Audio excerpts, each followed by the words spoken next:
When did Zephaniah live? Have you ever wondered about the life of the prophet Zephaniah and the time he lived in? Zephaniah was a significant figure in the kingdom of Judah. His life and prophecies are closely linked to the reign of King Josiah.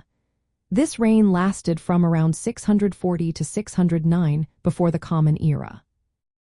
Zephaniah's prophetic work is generally placed in the early years of Josiah's rule. His messages often criticized the religious practices of that time.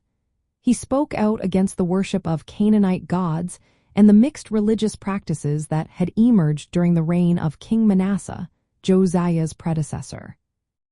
The late 7th century before the Common Era was a turbulent time for Judah.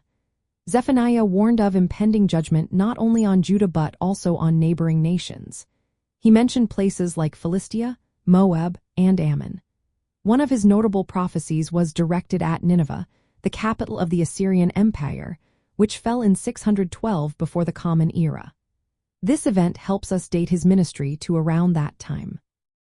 Interestingly, while Babylon is not mentioned in his writings, the rise of Babylon and its attacks on Judah after Josiah's reign align with Zephaniah's warnings.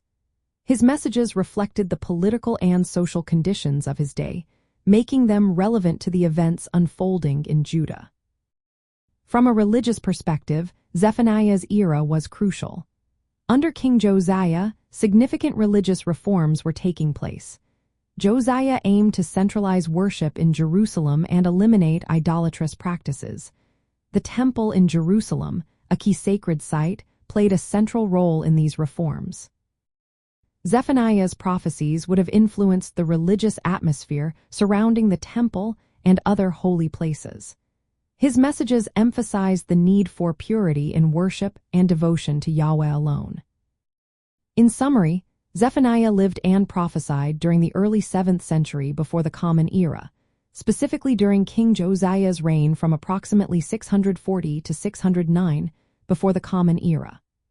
His prophecies are deeply connected to the religious and political climate of that time, which also impacted the sacred architecture and pilgrimage practices centered on the temple in Jerusalem.